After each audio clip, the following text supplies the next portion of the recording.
mari kita kenal siapa Tuhan kita, siapa Allah kita yang sangat mengasihi kita. Yang jelas-jelas sudah jatuh kita ke dalam dosa.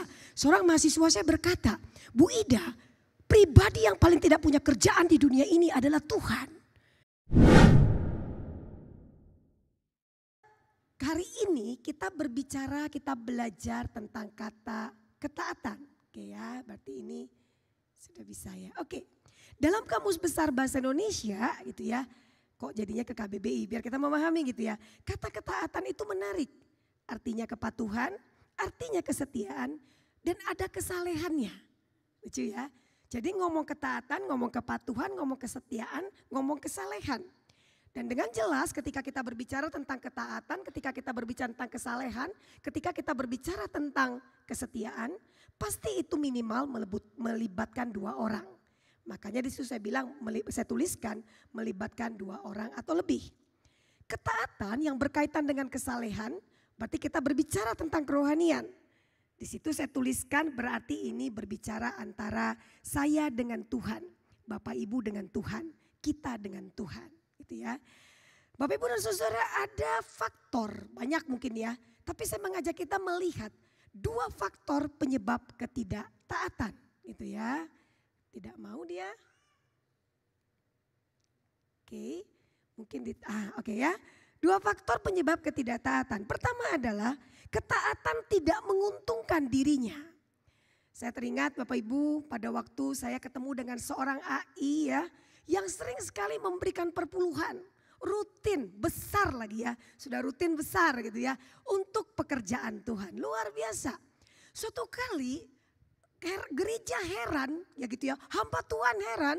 Semua majelis heran. Karena tiba-tiba AI itu gak mau lagi ngasih perpuluhan. Singkat cerita, saya cuma pengen tahu ada apa sih gitu kan ya. Saya datang ke rumah AI tersebut.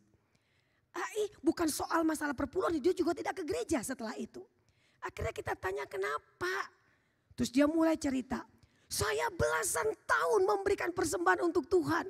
Saya berikan banyak hal untuk Tuhan. Pekerjaan Tuhan saya gak pernah tidak menyumbang. Tapi kenapa? Jadi pada waktu pandemi yang lalu itu tiba-tiba cuma salah satu, bukan semua usahanya, cuma salah satu usahanya bangkrut. Maksudnya penurunan habis-habisan. Terus saya mulai berkata bahwa AI, bisa nggak AI misalnya dalam kondisi itu yang ngelihatnya adalah berarti cuma belasan tahun, coba saya lihat ya dia itu cerita. Belasan tahun saya memberi gitu ya, terus dia juga berarti belasan tahun untung terus kan. Dan cuma satu kali, bisa kebayang gak? Bapak Ibu seringkali kita melupakan banyak berkat. Cuma gara-gara hal kecil yang terjadi dalam hidup kita. Betul ya? Nah di situ saya ingin katakan bahwa kita taat, orang-orang tidak mau taat gara-gara apa? Gak menguntungkan. Kalau gak menguntungkan ya sudahlah ya, saya gak mau taat. Sama, dia tahu dia harus memberikan sesuatu untuk pekerjaan Tuhan, saya gak mau lakukan lagi. Kenapa? Gak menguntungkan. Buktinya Tuhan tidak membuka tingkap-tingkap langit ya. Sehingga saya seharusnya diberkati terus. Kedua adalah ketaatan yang membuatnya menerima resiko. Jadi ini tadi langsung jelas ya, menguntungkan diri. Kalau ini mungkin dia tidak ngomong menguntungkan diri. Tetapi dia harus menerima resiko yang dianggapnya merugikan atau menyulitkan.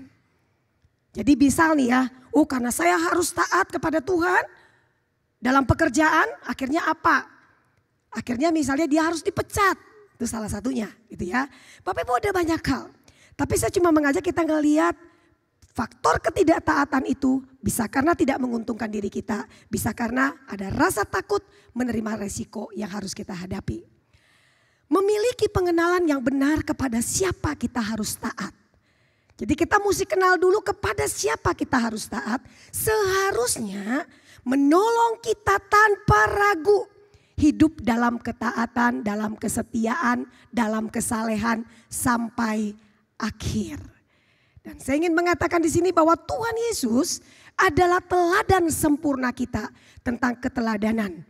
Itu ya, tentang keteladanan pada Bapa untuk kita. Tuhan Yesus itu adalah teladan sempurna. Karena kalau kita bilang ada hamba Tuhan. Kan kalau kita manusia baru tahu setia tidak setia, taat tidak taat. Waktu kita di peti mati, betul? Lah iya dong, bener gak? ketika kita di peti mati baru bisa dibilang nih. Misalnya pada waktu kita meninggal, kita tetap meninggal di dalam melayani Tuhan misalnya ya. Wah baru dibilang ini dia meninggal sebagai hamba yang baik dan setia. Nah kita nggak, makanya saya katakan bahwa nggak bisa. Kita nggak usah cari manusia ada ya. Lebih bagus kita belajar dari Tuhan Yesus. Karena itu ada 3 perenungan Bapak Ibu. Hari ini kita belajar perenungan pertama adalah mari kita memiliki ketaatan yang didasari pengenalan yang benar akan pribadi atau sosok yang kita taati. Bapak Ibu, apakah ketika kita bilang oke, kita mengenal Tuhan, apakah kita betul mengenal Tuhan? Gitu ya, karena ini penting. Kita penting tahu. Nah, kita belajar dari Yesus. Yesus berkata dia mengenal Bapanya. Yesus mengenal Bapa, bahkan dikatakan di dalam Injil Yohanes, aku dan Bapa adalah satu. Jadi ketika Yesus mengenal Bapanya, akibatnya adalah atau efeknya gitu ya. Yang terjadi adalah Yesus tahu tujuannya adalah untuk melakukan kehendak Bapanya. Bapak Ibu permisi tanya, kalau kita ditanyakan gitu ya, untuk apa Tuhan menciptakan kita? Berani kita bilang itu untuk kita? Berani? Enggak kan ya? Berarti Tuhan menciptakan kita balik lagi untuk Tuhan enggak? Benar enggak sih? Bapak Ibu? Untuk Tuhan kan ya? Kalau kita bilang berarti hidup kita diciptakan untuk Tuhan.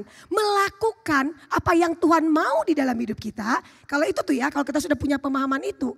Harusnya kita enggak akan lagi mengeluarkan kalimat ini. Kalau Tuhan itu ada, kenapa saya menderita? Kalau Tuhan itu ada, kenapa saya bangkrut? Kalau Tuhan itu ada, kenapa saya begini? Jangan lupa, hidup bukan tentang saya, hidup bukan tentang Bapak Ibu, hidup tentang Tuhan. Jadi kalaupun ada beragam penderitaan yang kita alami, kalau itu untuk mewujudkan kehendak Tuhan, harusnya kan kalimat itu nggak muncul untuk kita. Sayangnya berkhotbah mudah, dengerin khotbah mudah, ngomongin ke orang mudah, aplikasi yang susah gitu ya. Bapak Ibu di sini kita belajar, makanya saya bilang contoh real kita, contoh teladan kita hanya Yesus. Yesus tahu tujuannya melakukan kehendak Bapa yang di surga. Apa kehendak Bapa yang di surga?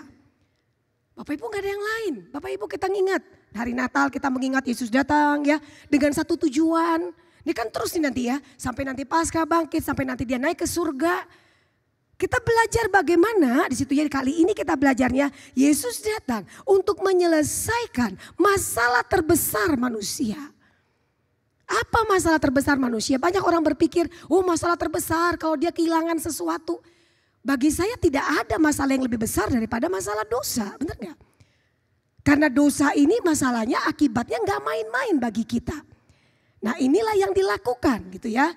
Jadi kita lihat di sini Yesus tahu, jadi dia kenal Bapanya, dia tahu tujuan kenapa dia datang ke dunia ini, dia tahu dia harus menyelesaikan masalah dosa manusia.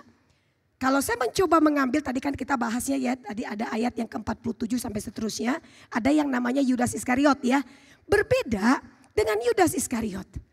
Bayanginlah ya, dia juga murid Tuhan, dia ikut bersama Tuhan. Bapak Ibu hati-hati. Kita menghakimi Yudas Iskariot, ternyata kita juga menjadi Yudas Iskariot. Ya kan? Wah Yudas Iskariot itu pengkhianat gitu ya. Jangan-jangan ketika kita ngomong gitu sama gitu ya. Kita juga begitu. Saya ingin berkata di sini Yudas tidak mengenal Yesus dengan benar. Masa cuma gara-gara uang sekecil itu dia merusak relasi dia dengan gurunya. Yang dengan jelas kalau dia tahu Yesus itu kan berkali-kali bilang dia datang ke dunia ini untuk apa? Bahkan sebelum dia akhirnya menderita, akhirnya disalibkan. Dia udah ngomong kok, saya akan menderita. Bahkan dia juga ingetin Yudas itu kan ya. Waktu dia bilang apa? Kamu nanti ini ya. Udah dikasih peringatan-peringatan. Tetapi di sini dikatakan mungkin Yudas selama dia menjadi murid Tuhan. Terlalu asik menikmati yang tadi. Saya taat kalau menguntungkan. Kalau saya dapat terus nih kan jadi bendahara kan ya. Hati-hati ya kita kadang-kadang. Bendahara adalah bagaimana mengelola uang itu untuk pekerjaan Tuhan. Menjangkau banyak orang untuk kemuliaan Tuhan. Harusnya kan di situ. Nah Yudas gak kenal. Dia cuma taat kalau itu menguntungkan bagi dirinya. Sama tadi yang saya bilang. Si tante tadi, si AI tadi. Saya baru taat. Kadang saya tidak lagi taat. Gak mau lagi melayani. Langsung tidak setia kepada Tuhan. Cuma gara-gara salah satu perusahaan bangkrut. Bukan salah 2, salah 3, salah 4 Bapak Ibu. masih kaya, bukan jatuh miskin, bukan. Saya pikir sebegitunya kah gitu ya. Sama ketika kita memang lihat nih ya, kalau kita mengenal Tuhan kita dengan benar, dengan baik gitu ya. Walaupun kita memang Tuhan izinkan kita mengalami banyak hal, mungkin tiba-tiba kita mengalami sakit atau apapun itu. Saya yakin sekali gak akan mudah kita akan berkata, oke, saya meninggalkan Tuhan, saya gak mau taat, saya gak mau setia pada Dia. Gitu ya. Jadi saya berharap sekali Bapak Ibu, jangan sampai seperti Yudas Iskariot ya. Mari kita kenal siapa Tuhan kita, siapa Allah kita yang sangat mengasihi kita. Yang jelas-jelas sudah jatuh kita ke dalam dosa. Seorang mahasiswa saya berkata, Bu Ida, pribadi yang paling tidak punya kerjaan di dunia ini adalah Tuhan. Kok bisa nak? Bu Ida, di Alkitab kan diceritakan tuh. Tuhan menciptakan manusia dari debu tanah, dikasih nafas, gitu ya. Jadi manusia. Terus Tuhan bilang, semua dalam taman ini boleh kamu makan buahnya. Yang gak boleh cuma satu kan? Betul Bapak Ibu? Bayangin gak strawberry boleh, anggur boleh kan gitu ya. Semua boleh kamu makan, cuma yang gak boleh dimakan. Buah pengetahuan yang baik dan yang jahat kan. Itu aja kan cuma satu, kebayang gak Bapak Ibu? Terus dibilang gitu Bu Ida, terus mereka makan Bu Ida. Nah kalau sudah dimakan, kalau saya jadi Tuhan Bu Ida. Saya musnahkan si Adam Hawa, saya ciptakan manusia baru. Terus saya diam saja ya. Karena bagi saya, dalam dia memikirkan itu ada benarnya gak? Ada benarnya kan? Daripada dilanjutkan ya. Daripada Bu Ida, cerita lanjutannya adalah maka Tuhan mengutus anaknya yang tunggal, mati disalibkan untuk menebus dosa manusia. Dan terjadilah menebus dosa kita yang adalah orang-orang gak tahu diri seperti ibu. Dan untung dia pakai kalimat lanjutannya, dan saya ya. Coba gak pakai saya ya, enak aja lu gitu ya. Bapak Ibu pada waktu dia ngomong begitu saya coba pikir iya ya maksudnya mungkin kalau kita ngelihat lebih gampang kan dimusnahkan daripada dipertahankan. Muncullah orang-orang yang sudah dikasih, dicintai, diselamatkan. Tapi seringkali tidak bisa menghargai keselamatan yang Tuhan berikan itu. Seringkali cuma gara-gara hal yang sebetulnya gitu ya. Belum semenderita Kristus gitu ya. Kita langsung merasa wah ini Tuhan, kita langsung Tuhan ini di mana? Bapak Ibu saya tidak merendahkan pergumulan penderitaan kita sebagai manusia. Tetapi kalau menurut saya kalau kita bisa ngelihat lagi.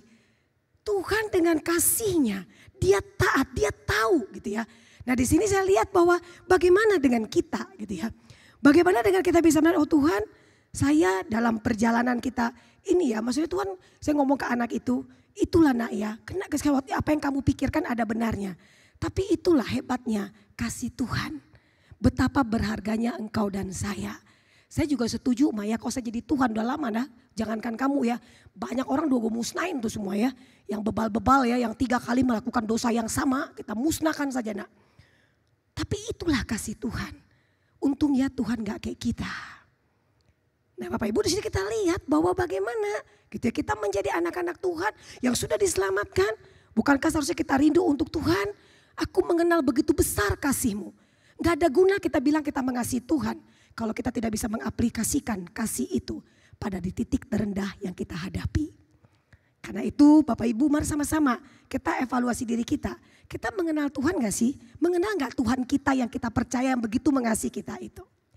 Yang kedua gitu ya adalah pengenalan yang benar akan pribadi atau langsung ya. Pengenalan yang benar akan Tuhan ya. Memampukan kita untuk siap atau rela menerima resiko yang akan kita hadapi. Pada waktu kita bilang kita mengenal Tuhan gitu ya. Kita mengenal dia gitu ya. Makanya saya pakai istilah ini mengenal pribadi atau sosok yang kita taati itu. Menolong kita.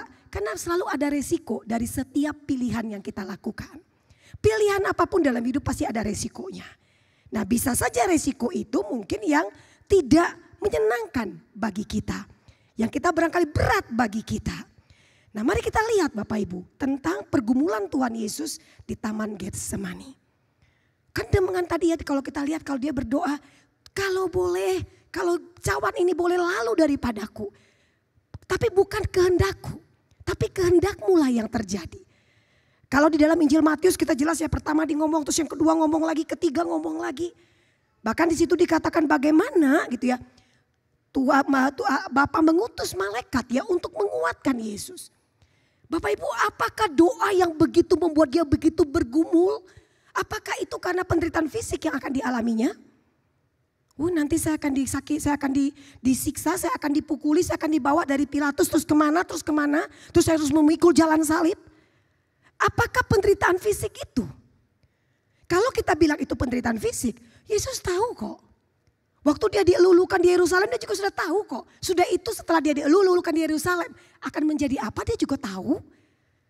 Kalau dari kita membaca firman di situ berarti bukan karena penderitaan fisik yang dialami. Apakah karena akan ditinggalkan para muridnya? Bahkan dia sudah kasih tahu kok Petrus, lu ntar nyengkal gue 3 kali sebelum ayam berkokok. Berarti kan dia tahu kan, bener gak? Berarti kalau kita bilang apa karena akan ditinggalkan para murid, tidak. Apa karena pengkhianatan Yudas? Yang enggak, dia sudah tahu kok. Dia Allah, dia tahu apa yang akan terjadi. Makanya kalau kita memperhatikan firman Tuhan, walaupun endingnya kita lihat bagaimana Yesus disalibkan. Tapi kita lihat bahwa segala sesuatu yang terjadi itu Tuhan tahu itu. Apa karena penyangkalan Petrus? Bukan di situ. Kalau kita membaca dari doa Tuhan Yesus itu gitu ya. Dia membahas tentang menerima cawan murka Allah yang akan memisahkannya dari Bapa. Bapak Ibu itu yang betul-betul membuat kita karena kita gak bisa memahami kan ya. Makanya di salah satu ucapan Yesus, Allahku, Allahku, mengapa engkau meninggalkan aku? Sebuah peristiwa yang gak bisa kita pahami secara tuntas. Tapi itulah yang membuat bagi saya kalau kita memperhatikan bagian firman Tuhan ini. Itu kan yang berkali-kali membuat Yesus bergumul. Kalau boleh cawan ini ya, itu jangan, boleh gak dia gak lakukan ya, gak diterimanya. Tapi tetap diakhiri dengan kalimat bukan kehendakku. Cawan itu yang membuat Yesus bergumul. Dia tahu ketika dia taat, dia harus meminum cawan itu. Apa yang akan dialaminya, dia tahu dengan jelas.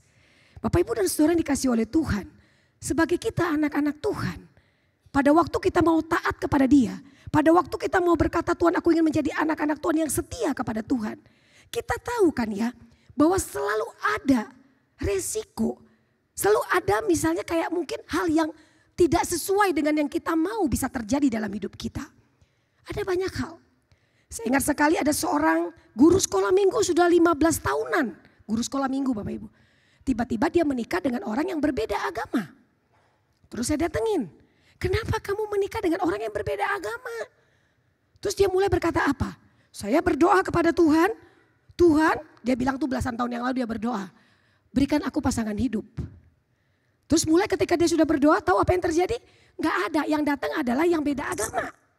Tapi dengan yakin saya berkata, ini bukan kehendak Tuhan. Ini saya bertentangan dengan firman. Carilah pasangan yang seiman. Kan ada ayatnya kan ya. Janganlah kamu mencari pasangan yang tidak seiman. Tahun berikutnya, mulai lagi. Dia berdoa, Tuhan berikan aku pasangan yang hidup. Datang lagi yang beda agama lagi. Dia bilang, gue gak tahu Kaida, dia manggil kakak sama saya. Saya gak tahu udah berapa banyak yang datang ke saya dan tidak ada satupun yang seagama. Akhirnya, saya mulai berpikir dengan cara yang berbeda. Apa cara berbedanya? Jangan-jangan Tuhan memang mau pakai dia untuk membuat saya mempertobatkan dia. Gitu ya, lihat ya. Terus saya katakan ke dia, tidak ada tujuan yang benar dilakukan dengan cara yang tidak benar. Sesuatu yang mulia pasti harus dengan cara yang mulia. Cara benar tidak bertentangan dengan firman Allah. Sekarang kamu tinggal mau taat atau tidak? Nah sekarang apakah kamu kan ngajar sekolah minggu. Cerita anak-anak sekolah minggu betapa Tuhan Yesus sayang sama kamu. Masa sekarang cuma gara-gara ya saya juga gak tahu ya apakah nanti di akhir. Apakah Tuhan akan memberikan pasangan atau tidak kan kita juga kadang gak tahu. Tapi apa akhirnya saya tetap menikah. 2-3 tahun menikah dia ingin berpisah. Bapak Ibu dan Saudara dikasih oleh Tuhan. Kita ngelihat bahwa gampang ngomong mah, saya ingin ngikut Tuhan, saya ingin menjadi anak Tuhan, yang taat, yang setia gitu ya. Mungkin kita ngomongnya gampang, tapi ketika kita diperhadapkan dengan sebuah pergumulan hidup itu gak mudah. Bapak Ibu tahu salah satu yang membuat dia akhirnya, sebetulnya kalau dia cerita, saya sebenarnya gak menikah juga gak apa-apa. Ketidaksiapan dengan omongan banyak orang. Ketidaksiapan dengan omongan keluarga, desakan orang tua, yang akhirnya membuat saya berpikir ya sudahlah. Kalau memang ini akhirnya tidak membuat telinga saya, hati saya, pikiran saya pusing. Bapak Ibu saya mulai lihat bahwa balik lagi kamu gak bisa menyalahkan. Jadi pada waktu dia akhirnya kacau balau rumah tangganya, dia menyalahkan keluarganya. Saya bilang itu pilihan. Bahkan ketika didesak sekalipun, kamu tetap memilih. Apakah kamu tetap setia kepada firman, tetap taat kepada firman, tidak kompromi kalau itu bertentangan dengan firman atau tidak. Ketika sekarang kamu memilih itu, ada resiko yang kamu hadapi yang mungkin tidak menyenangkan, yang mungkin melukai kamu. Saya cuma berkata ke kamu, bertobatlah sama Tuhan, minta ampunlah kepada Tuhan. Bapak Ibu, saya rasa tidak ada ketaatan, kesetiaan kita dalam mengikut Tuhan itu tanpa resiko tuh enggak. Selalu ada resiko. Kadang-kala bisa saja kita tetap berada di dalam satu karir tertentu, enggak bisa naik-naik. Gara-gara apa? Gara-gara kita mungkin dilihat sangat enggak bisa kompromi. Kan kadang-kadang ada hal yang kita memang harus kompromi ya, 2 jadi 3, 3 jadi 4, 4 jadi 5 gitu misalnya. Tapi kita gak mau kompromi dengan itu. Oh ada resiko, ada. Tapi menurut saya adalah apakah ada resiko yang sampai sebesar yang seperti Yesus alami saat dia di Taman Getsemani? Harusnya kita bisa berkata tidak. Saya rasa gak ada gitu ya, gak ada pengorbanan yang lebih besar daripada pengorbanan Kristus. Salah seorang dosen saya pernah berkhotbah. Terus dia berkata apa? Dia gak terlalu oke dengan kalimat-kalimat misalnya kalau diomongin begini. Terima kasih untuk panitia yang sudah berjerih lelah dalam acara ini. Kan ada suka gitu gak sih? Terima kasih untuk hamba Tuhan yang itu kan yang suka ya. Kalau gak disebut nanti kacau juga kan ya. Wih masa ini gak dihargai gitu ya. Tapi pada waktu itu dia ngomong, saya pikir ini arahnya ke omongan kemana. Dia berkata begini. Jika dibandingkan dengan pengorbanan Kristus, beranikah kita mengatakan kata berkorban untuk diri kita? Berani kita ngomong kita berkorban karena kita menghabiskan 5-6 jam waktu latihan. Berani kita bilang kita berkorban karena kita mesti mengeluarkan uang mungkin. Berani kita mengatakan kita berkorban karena kita mungkin harus mesti ada latihan dan lain sebagainya. Beranikah kita bilang kita berkorban kalau kita membandingkan dengan pengorbanan Kristus di atas kayu salib? Bagi saya cukup kata terima kasih untuk keterlibatan semua. Saya rasa bagi saya pribadi juga tidak pantas kata berkorban itu diberikan kepada kita manusia. Karena ketika kita membandingkan dengan pengorbanan Kristus. Kemudian selanjutnya adalah relasi yang dibangun dengan baik menjadi kunci sukses dalam ketaatan kita. Jadi kita tahu kepada siapa kita taat. Kita taat kepada Tuhan. Kita taat kepada Tuhan Yesus. Jangan seperti Yudas gak kenal. Yang kedua adalah ada resiko yang harus kita hadapi. Gak apa-apa, resiko itu selalu ada. Nah kemudian yang ketiga adalah apa nih yang menjadi kekuatan kita? Apa kunci sukses kita supaya sampai akhir hidup kita dia menemukan kita sebagai anak-anak Tuhan, sebagai hamba-hambanya yang baik dan setia. Kalau kita perhatikan dalam pergumulan yang berat yang dialami oleh Tuhan Yesus, dia berkata bukan kehendakku melainkan kehendakmu yang jadi. Bapak Ibu kita belajar ya, kita lihat dari peristiwa itu, kita belajar ada beberapa hal yang membuat akhirnya Tuhan Yesus begitu yakin dan begitu siap menerima situasi dan beragam resikonya. Di sini kita perhatikan dalam ayat yang ke-39 Bapak Ibu. Tadi dikatakan lalu pergilah Yesus keluar kota dan sebagaimana biasa. Jadi kalau kita lihat di sini adalah Yesus memang kan kalau kita ada bagian-bagian lagi ya, maka dia pagi-pagi benar bangun. Bapak Ibu pernah tuh baca di dalam Injil Matius, Markus, Lukas, Yohanes. Dikatakan di situ bagaimana dia selalu menyediakan waktu bersama Bapaknya. Saya suka ada kalimat yang mengatakan berdoa atau dekat dengan Tuhan itu harusnya setiap waktu, bukan sewaktu-waktu. Saya rasa berdoa itu termasuk menjalin relasi kita memiliki waktu bersama Tuhan itu. Ternyata tuh gak bisa tuh. Kan kadang-kadang orang itu suka sekali mulai dekat ketika ada masalah kan. Benar gak? Ada masalah baru dekat. Percayalah, pernah gak ngalami ketika kita lagi bergumul justru kita gak bisa berdoa. Ada yang pernah mengalami begitu? Ketika bergumul masalah berat justru kita gak bisa berdoa. Kalau menurut saya salah satu jawabannya adalah karena kita tidak pernah melatih diri kita untuk berdoa. Ketika doa itu tidak menjadi kebiasaan, jangan pernah berpikir ketika ada masalah kita akan berdoa. Kita akan cari orang untuk menolong kita. Padahal kita bisa lapor langsung kan sama Tuhan. Bisa doa langsung kan? Nggak bisa. Karena nggak terbiasa. Jadi kalau kita ingin berkata, Tuhan, aku tahu Engkau adalah Tuhan yang memanggilku, yang mengasihiku, yang mati bagiku, aku ingin taat dan setia kepadamu. Tuhan, aku tahu ada resikonya. Sekarang bagaimana supaya kita ditemukan sebagai anak-anak Tuhan, sebagai hamba-hamba Tuhan yang taat kepada Dia. Jalinlah, milikilah relasi berdoa itu. Bapak Ibu boleh misalnya ada satu orang yang, atau bukan satu orang ya. Adakah di antara kita, misalnya ditanya ya, yang dalam satu hari 24 jam, 1 jam itu berdoa. 1 jamnya berdoa, jangan doa makan aja ya. Jangan dihitung doa makannya ya. Doa makan kan cuma 30 detik kali ya. Kalau bagi saya doa makan kadang-kadang, gini Bapak Ibu. Ada banyak rutinitas rohani kita. Rutinitas rohani kita ada banyak yang kita lakukan yang gak membuat pertumbuhan relasi kita dengan Tuhan. Karena kita lakukan rutin dan akhirnya itu bukan lagi dalam rangka menjalin. Misal kita lihat salah satu saja doa makan misalnya Bapak Ibu. Doa makan itu perlu gak kita mikir waktu doa makan? Kalau disuruh silakan Bapak doa makan atau silakan Ibu doa makan misalnya. Mikir gak waktu disuruh berdiri mau doa makan? Ada yang mikir mau ngomong apa ya gitu ya. Biasanya kan langsung berdiri kan ya. Tuhan terima kasih untuk makanan ini sucikan dan kuduskan biar menjadi kesehatan dan kekuatan bagi tubuh kami. Betul ya? Kalau kita agak rohani dikit berkatilah orang-orang yang tidak mendapatkan makanan Tuhan. Betul ya? Itu terus gak dari lahir atau dari kecil kita diajar berdoa. Sampai sekarang doanya sama gak doa makannya? Siapa yang sama doa makannya? Kalau sama lagi berdoa atau baca mantra? Iya kan? Betul gak Bapak Ibu? Kenapa tidak terjalin akhirnya suatu relasi yang dekat dengan Bapa? Jangan-jangan seluruh doa kita cuma baca mantra. Bukan lagi berdoa, berelasi dengan Sang Pencipta kita. Kita bukan ngobrol sama Dia. Sehingga ketika terjadi suatu pergumulan yang berat, kita memilih akhirnya mencari apa? Memilih untuk tidak setia. Kenapa? Karena kita ngerasa kayak kita tidak terbiasa dengan itu. Kita ngerasa begitu berat penderitaan pergumulan yang kita hadapi. Karena itu Bapak Ibu mari bersama-sama. Kita harus menjadi anak-anak Tuhan yang miliki. Bagi saya latihan rohani kita itu. Salah satunya adalah waktu berdoa. Memiliki ngobrol, banyak ngobrol sama Tuhan. Gimana bilang kenal kehendak Tuhan, ngomong aja gak pernah. Berani bilang yang Bapak Ibu lakukan saat ini adalah kehendak Tuhan? Pekerjaan yang sekarang dilakukan adalah kehendak Tuhan? Anak-anak kita, anak-anak Bapak Ibu yang sekarang sesuai dengan jurusan masing-masing, misalnya kuliah ataupun sekolah, ataupun dia mungkin sudah bekerja, berani kita bilang bahwa mereka sesuai dengan kehendak Tuhan?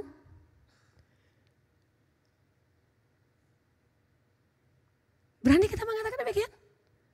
Atau kita jangan-jangan kita ngerasa bahwa ya udah, karena memang gak pernah ada pergumulan kita dengan Tuhan. Sehingga baru kerasa ada masalah, baru kerasa kita, oh iya ya ternyata yang saya jalin ini adalah sebuah cuma rutinitas agama. Bapak Ibu berdoa itu bagi saya hanya kalau kita gak hati-hati akan menjadi sebuah rutinitas. Kita mari sama-sama. Dan kita lihat di sini Bapak Ibu yang selanjutnya. Ketika Yesus sudah bilang jadilah kehendakmu, terus kan mulai dia ini lagi kan ya. Dia masih dikatakan bergumul. Udah dikasih diutus malaikat, tapi Yesus tetap semakin bergumul untuk lebih dekat dengan Tuhan. Dalam pergumulan itu dia semakin dekat dengan Tuhan. Bukan menjauh. Jadi Bapak Ibu mari kita evaluasi diri kita. Kalau kita lagi ada pergumulan, kita menjauh dari Tuhan. Jangan-jangan kita memang tidak punya kebiasaan untuk punya relasi yang dekat dengan Tuhan. Gak mungkin kita bisa bilang kita tahu apa yang Tuhan inginkan. Gak mungkin kita bisa peka dengan apa yang Tuhan mau kerjakan dalam hidup kita. Kalau kita tidak memiliki relasi yang dekat dengan Dia. Ketika dekat dengan Bapa ada ketenangan, ada kemenangan untuk taat melakukan kehendak Bapanya. Disitulah kalau kita lihat kan bagaimana Tuhan Yesus di situ sampai akhirnya kan Dia melakukan itu. Bahkan Dia tinggal sampai akhir. Ya kita akan lihat nanti bagaimana Dia melakukan bahkan sampai disalibkan, sampai semua meninggalkan Dia. Dia tetap setia sampai akhir. Karena kekuatan itu diberikan. Bapak Ibu tidak pernah ada janji di dalam Alkitab hidup kita tanpa pergumulan, hidup kita tanpa masalah kan? Emang ada janji kita gak mungkin sakit? Emang ada janji kita gak mungkin miskin? Emang ada janji kita gak mungkin kehilangan? Emang ada janji kita gak mungkin mati? Kan gak ada janji itu. Yang Tuhan janjikan apa? Janji penyertaan kan? Janji penyertaan agar apapun yang terjadi dalam hidup kita kita boleh ditemukan oleh Tuhan sebagai anak-anak Tuhan yang berjuang untuk setia. Sehingga suatu waktu nanti ketika kita berjumpa dengan Tuhan, kita bisa dengerin kalimat Tuhan itu ya. Saya ngebayangin itu sih Bapak Ibu, saat saya ketemu Tuhan. Apakah Tuhan akan bilang, hai hambaku yang baik dan setia. Nah itu kayaknya klimaks sukacita kita. Karena Tuhan menemukan kita sebagai hambanya yang baik dan setia.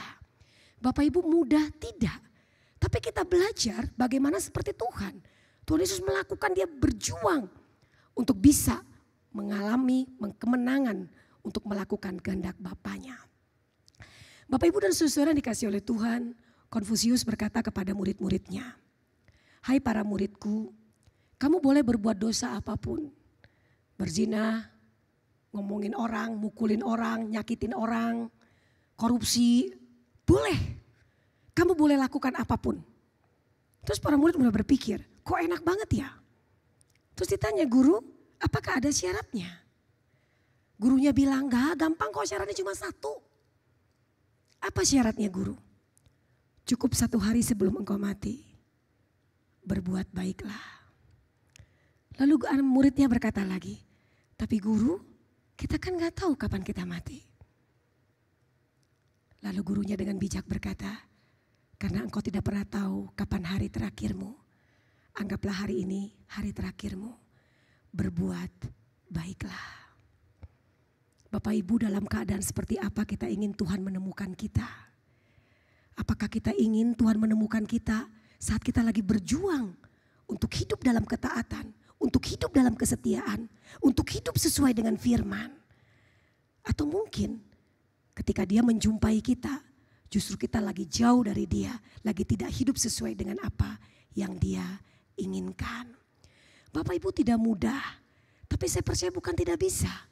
Mari kita semakin dekat dengan Sang Pencipta kita, dengan Tuhan kita.